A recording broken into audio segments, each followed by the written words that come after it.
Hola, ¿qué tal? Bienvenidos a una nueva edición de Escuela Peruana de Derecho Constitucional. Precisamente hoy, 8 de marzo de 2018, en el cual conmemoramos una vez más el Día Internacional de la Mujer. Sobre ello vamos a conversar durante esta pequeña sesión sobre algunas novedades jurídicas como la publicada el día de hoy en El Peruano relativa a la igualdad salarial entre hombres y mujeres, pero también vamos a hacer un pequeño repaso de las coberturas en la prensa sobre las novedades y los retos aún pendientes en materia de la lucha de la mujer por una mayor condición de igualdad y de protección a sus derechos, los cuales viene reclamando desde hace muchos siglos. Precisamente queremos comenzar mencionando a la revista Somos. El día sábado 3 de marzo publicó una edición especial dedicada a las mujeres y dentro de ella se destacan algunas historias de peruanas que desde el ámbito de las artes, de la ecología y la educación, entre otros, han venido aportando en diversas épocas para una mejora y desarrollo en nuestro país. Pero también nos ilustra en primer lugar sobre la fecha, el 8 de marzo. Durante el año 1910 y 1911 y los años posteriores habían movimientos muy intensos, inspirados algunos en el ámbito socialista, de reivindicar a la mujer que por diversos motivos y por bastante tiempo estuvo relegada del ámbito educativo, no podía acceder a las escuelas, y en el ámbito laboral en algún momento su mano de obra se hace necesaria, pero por el solo hecho de su género de ser femenina, simplemente se les pagaba menos, casi no se les pagaba, un trato casi como una esclava, que es indigno y que desde aquí queremos reivindicar y hacer una vez más un llamado para mejorar las condiciones en las cuales en nuestro país las mujeres siguen siendo víctimas de una violencia muy condenable, y que incluso para un país como el Perú, que aspira a entrar a la OCDE, esta organización que vincula supuestamente a los países más avanzados del mundo, en realidad con las cifras alarmantes y escandalosas que tenemos de feminicidios, de maltratos, de acosos, entre otros, e incluso también el alarmante incremento de las menores que salen embarazadas y son madres desde muy temprana edad, nos hace reflexionar y ver de que no podemos aparentar una imagen ante nuestros pares de otros países, y por dentro la situación no está debidamente ordenada. La revista Somos, como decíamos, nos refiere sobre todo el acontecimiento ocurrido en el año de 1911, en el mes de marzo, donde en una fábrica de Nueva York 140 mujeres perdieron la vida en el contexto en el cual desarrollaban una manifestación por las terribles condiciones de trabajo que padecían. Lastimosamente, su vida fue prácticamente sacrificada por esta lucha a partir de una cobarde acción de realizar un incendio contra aquellas manifestantes que estaban dentro de la planta. Y en el año 1975 es la Organización de las Naciones Unidas la que convoca o llama a cada 8 de marzo establecer esta fecha como un día de reflexión y de mejora y de proponerse metas para que las mujeres sigan desarrollando y consiguiendo una mejor condición. No es un día, como muy bien se viene señalando, de celebración, de felicitación, no. Es un día para la reflexión y la conmemoración. Por un lado, valorar los tremendos esfuerzos que han desarrollado muchas mujeres a lo largo de la historia procurando igualdad, y por otro lado también asumir lo que está aún pendiente de resolverse y entender a nivel del género de que se puede hacer tanto o más que un hombre. Definitivamente que sí, aparte que las mujeres son las que dan la vida a este mundo.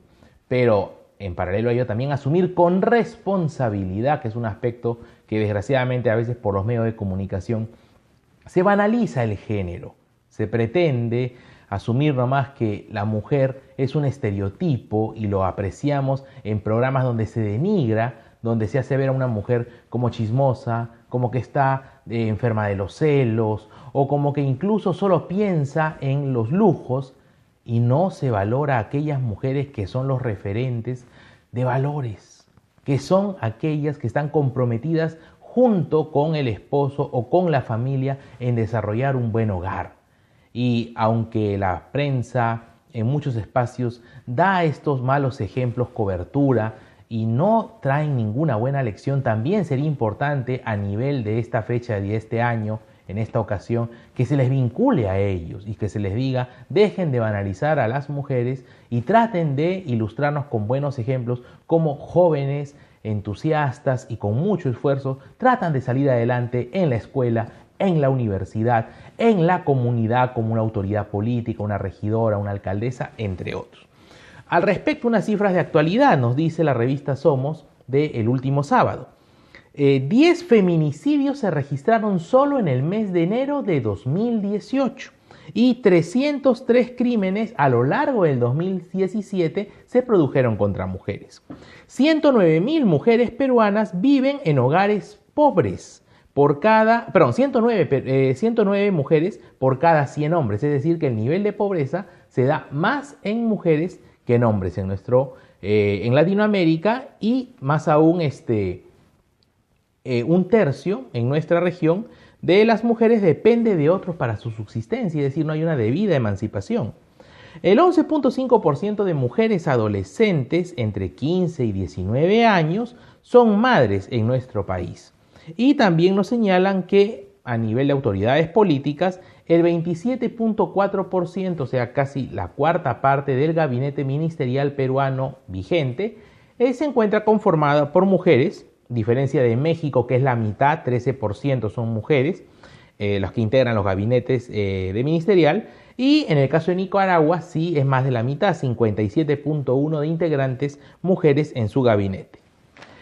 Llama la atención los ejemplos que destaca la revista Somos. Por un lado tenemos a Deyanira Millari y su importante trabajo en la selva para preservar el medio ambiente. Siendo una mujer ayaninca y con muchas dificultades a nivel, como sabemos, pendientes de la integración en esta región, sabe cómo proteger el pulmón de nuestro país que se encuentra en el Amazonas y también empoderar a otras mujeres, como vemos importante el trabajo que realiza a nivel de su comunidad para generar más conciencia y proteger la selva, su hogar, nuestro hogar que debe ser para todos y siempre valorando la vida que se da en la naturaleza. Otro ejemplo muy interesante y muy valioso que rescatar es la figura de la maestra loretana Emilia Barcía Bonifati, de 1899 nacida y fallecida en 1986, fue la principal propulsora de la educación inicial en el Perú en una época en la cual ni siquiera la famosa María Montessori había desarrollado sus teorías, ya una peruana lo estaba haciendo, y en Iquitos se generaron los primeros nidos o jardines de la infancia con un modelo integrador en el cual el niño conviva con la naturaleza y aprenda de su propia experiencia. Mujeres valiosas que, a pesar de que en aquellas épocas todavía las condiciones eran difíciles, supieron hacerse un nombre y salir adelante. Y en otro ejemplo muy interesante, más actual, nos expone el caso de la muy conocida artista Denise Dibós, quien ha procurado desde hace muchos años sacar adelante el teatro en el Perú. Una de sus propuestas fue el tema de traer los famosos musicales de Broadway de los Estados Unidos a nuestro país, un país que a veces no valora debidamente a las muestras artísticas. Sin embargo, ella con mucho éxito viene realizando maravillosos montajes, y otro testimonio muy conmovedor que es precisamente el superar el año pasado el cáncer de mama que padeció y que se llevó a una de sus hermanas hace muchos años atrás. En su caso, como ella lo dice, lo pudo prevenir, y queremos, es preciosa esta edición de Somos, se le felicita a la revista que siempre está avanzando, pero nos quedamos con una frase muy conmovedora a nivel de todo lo que ha vivido a partir del padecimiento del cáncer de mama. Es categórica y no diré más. el cáncer me ha hecho una mejor persona. Creo que es un testimonio valioso y que debe replicarse no solo para quienes padecen de cáncer de mama, sino para toda mujer que supera una enfermedad. A veces creemos que es el fin del mundo, pero con mucho valor y sobre todo con mucho espíritu y mucha fe se puede superar estos males. Por otro lado, la Universidad Nacional Mayor de San Marcos, la universidad más antigua de América, ha publicado el día de hoy una nota muy interesante recordando a las primeras mujeres en ingresar a la universidad y las primeras también en desarrollar una cátedra universitaria. Aprovechamos, por supuesto, en mencionarlas. El caso, por ejemplo, de Esther Festini. Esther Festini fue la primera mujer en ingresar a la Universidad Nacional Mayor de San Marcos a estudiar la carrera de educación.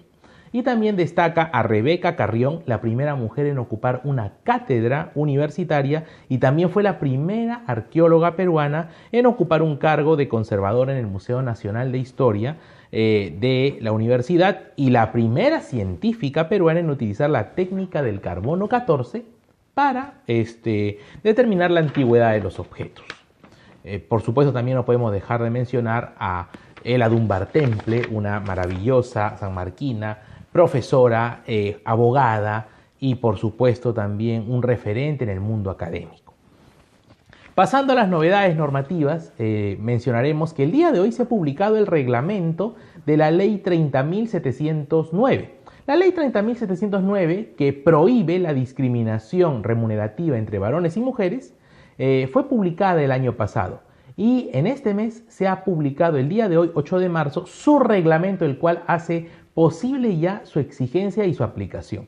Lo que más se destaca de esta norma, entre muchos aspectos que hay que revisarlos porque está dirigido sobre todo este reglamento al ámbito privado, es decir, las empresas privadas tienen que acatar este reglamento de forma impostergable, toda vez de que constituyen infracciones en el plano laboral a partir de lo que señala este reglamento, no contar con un cuadro de categorías y funciones o con una política salarial de conformidad con lo establecido en la ley y también no haber cumplido con informar a los trabajadores acerca de la política salarial que se tiene en las empresas con el fin de garantizar la igualdad de oportunidades entre hombres y mujeres. Interesante sí es los criterios de aplicación de la llamada discriminación directa, la discriminación indirecta y la discriminación remunerativa. Es muy conocido que en nuestro país, como en muchas otras regiones, aún se aplica la diferencia de salarios solo por género. Un profesor varón gana tanto y tenemos a una profesora en el mismo puesto con las mismas funciones, pero solo por ser mujer tiene una remuneración menor. Un abogado, un ingeniero, se dice que es en ingeniería civil bajo un reporte que hoy publicó la empresa Scotiabank, donde se da la mayor diferencia remunerativa a nivel actual. El ingeniero civil gana mucho más, aproximadamente un 40% más, que la ingeniera civil, y eso también nos llama a la reflexión. Interesante sí esta norma, entre otros aspectos, porque establece que, si bien es cierto hay que procurar a la igualdad de salarios, también tenemos que tener en cuenta que hay criterios que pueden marcar ciertas diferencias y al respecto eso se discute con los colegas. ¿Qué tal si tenemos a una madre en el trabajo y el empresario, que la ve un tanto necesitada, le ofrece un salario mucho mayor, haciendo el mismo trabajo que de repente un colega? Pero una manera de ayudarlo, el dueño de la empresa define cuánto le quiere pagar y tal vez el varón puede reclamar y decir, pero si yo hago el mismo trabajo que ella, ¿por qué a usted le da el doble del salario que el mío?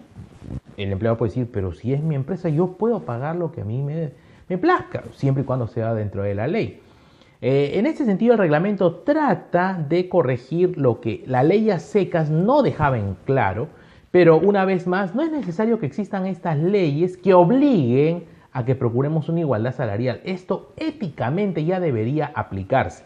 Confiemos, sin embargo, que las empresas privadas procuren, mediante las asesorías del Ministerio de Trabajo y otros especialistas, a recortar cada vez más las diferencias basadas única y exclusivamente por cuestiones de género. Pero hay otras cuestiones como el avance académico, y lo dice el reglamento, la antigüedad, la experiencia o las calidades de desempeño que sí pueden justificar una diferencia en los salarios.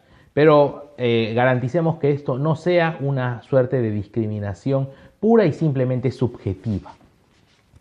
Y para cerrar nuestra edición dedicada al Día Internacional de la Mujer, el día lunes, en el suplemento día 1 del diario El Comercio, se hace referencia al reciente informe de la Autoridad Nacional del Servicio Civil que publica anualmente sobre el estado o la condición de la mujer en el servicio civil peruano. Este informe, La Mujer en el Servicio Civil Peruano 2018, elaborado por Servir, nos trae algunas novedades que queremos mencionarlas. Actualmente tenemos a nivel del sector público 46.9 trabajadoras, mujeres, mientras que en el sector privado la cantidad de mujeres o el porcentaje de mujeres que se desempeñan en este es del 34.8%, es decir, hay más empleabilidad de mujeres en el sector público que en el privado.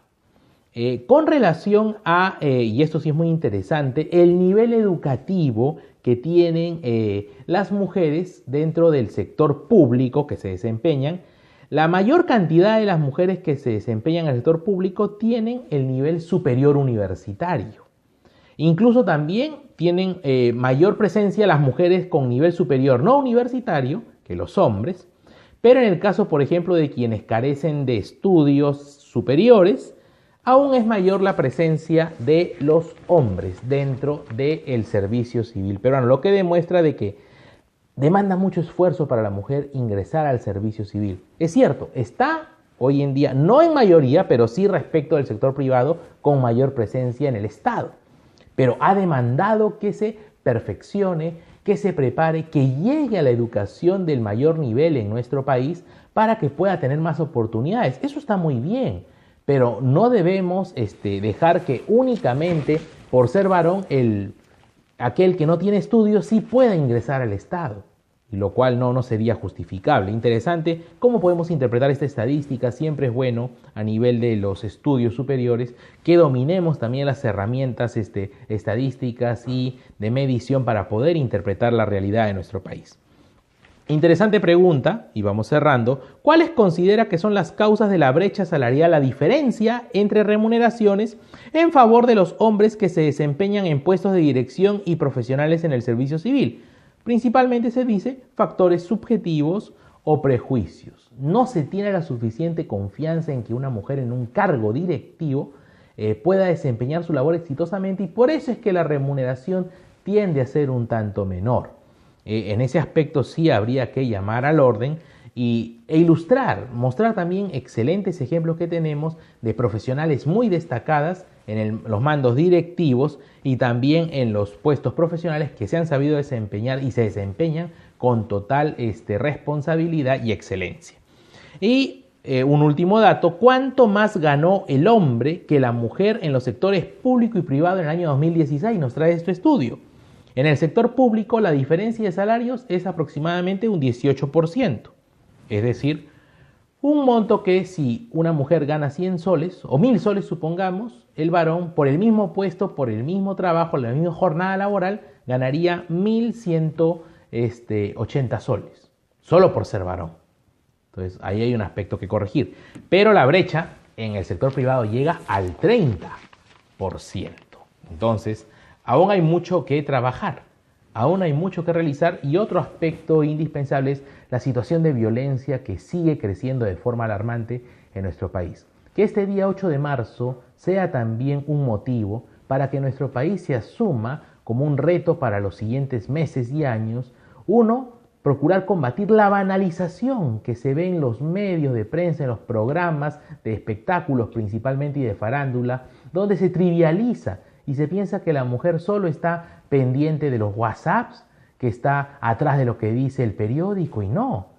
Muchas mujeres referentes y que hacen patria están preocupadas de desarrollarse profesionalmente y concretar sus metas a nivel familiar. Sean estas las que ellas hayan decidido libremente y no por condiciones o presiones de otras personas. Y por otro aspecto indispensable, una vez más, llamar al orden. No se puede estar maltratando a la madre, a la hermana, a la hija, a la sobrina. No. Tenemos que, una vez más, no solamente por ser mujer, sino por ser una persona. No hay por qué abusar, no hay por qué aprovecharse. de otro individuo. Igual también con otras personas en situación de vulnerabilidad, como las personas de la tercera edad, las personas con alguna discapacidad. Tenemos mucho que mejorar como país para que en verdad querramos gritar logros, y no es esto una clasificación al mundial. Aún tenemos que corregirnos como peruanos y como seres humanos sobre todo. Gracias por su atención. Agradecemos también a nuestro auspiciador, el Chifa Internacional y Boulevard 99. Se encuentran en la Avenida República de Panamá 5915 en Miraflores. Nos vemos en una próxima ocasión. Gracias.